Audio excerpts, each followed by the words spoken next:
کو رسول پاک کا وصال ہوا نا، حضرت بلال نے منہ سے لفظ ہی کوئی نہیں ادا کیا. کسی نے اپنا دکھڑا کسی انداز میں سنا لیا. حضرت عمر نے کہا جس نے کہا حضور وصال کر کے گردن اڑا دوں گا. حضرت عثمان غنی نے کہا خبردار کوئی مجھے آ کے نہ بتائے کہ مصطفیٰ وصال کر گئے.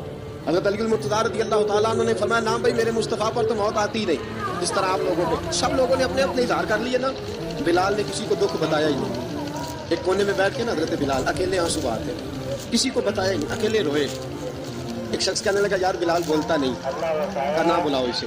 عصر کی نماز کا وقت ہوا نا تو وہ بلال جو کعبے کی چھت پہ بغیر سیڑھیوں کے چڑھ گیا تھا, وہ بلال جو کعبے کی چھت پہ بغیر کسی سہارے کے چڑھ گیا تھا, اس بلال کو کہا کہ بلال چل ذرا اذان پڑھ مسجد کی چھت پہ چڑھ جا. حضرت بلال کئی بار چڑھے اور کئی بار گرے, کئی بار چڑھے اور کئی بار گرے. حضرت بلال حبشی رضی اللہ تعالیٰ نے آواز دی, کہا سلمان میری مدد کرنا, میری مدد کرنا. مجھ سے چڑھا نہیں جاتا, اب مجھ سے جایا نہیں جاتا. جناب سلمان فارسی نے بھی سوال نہیں پوچھا کہ بلال تو بیمار ہے, یہ نہیں پوچھا. حضرت بلال کو 2-4 صحابہ نے اٹھایا, چھت پہ پہنچایا. بلال نے اذان شروع کی. جب کہا اللہ اکبر اللہ اکبر, وہ آواز جس میں بڑا سوز ہوتا تھا, بڑی درد, بڑی بلندی ہوتی تھی, بڑا جوش خروش ہوتا تھا, آج وہ آواز دب گئی. جب بلال نے کہا نا اشہد ان لا الہ الا اللہ, حضرت بلال رضی اللہ تعالیٰ عنہ نے تھوڑی دیر روک کے سانس لیا. جب کہا نا اشہد ان محمد رسول اللہ, جو سارے چپ کھڑے تھے نا ان میں سے ایک بابا رو پڑا, اس کا نام ابو بکر صدیق تھا.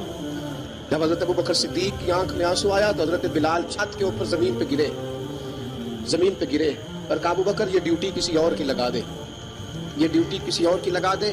اب میری روح اجازت نہیں دیتی, مصطفیٰ کریم کے بعد مجھ سے اذان نہیں پڑھی جائے گی. آپ نے واقعہ سن رکھا ہے کہ ایک بار صحابہ نے بلایا, دوبارہ آئے, حضور خواب میں ملے, کہا بلال تو آتا کیوں نہیں؟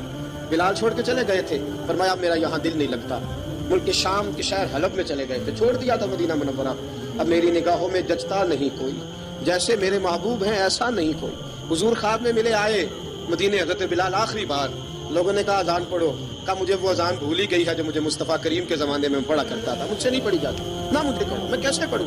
امام حسن اور حسین نے آ کے دامن تھاما نا, تو کہا بیٹا میں تمہاری نانی کا بھی نوکر رہا ہوں, میں تمہاری ماں کی چکی بھی پیستا رہا ہوں, مجھ سے کوئی فرمائش نہ کر ڈالنا. میں نے نوکری کی ہے اور مجھے اگر اللہ نے توفیق دی تو میں تمہارے بچوں کے پیر بھی دھویا کروں گا. لیکن امام حسن رضی اللہ تعالیٰ عنہ نے فرمایا بلال ایک بار تو اذان سنانی پڑے گی. سنائی بلال نے اذان. کوئی گھر مدینے میں ایسا نہیں تھا جہاں سے رونے کی آواز نہ آئی ہو.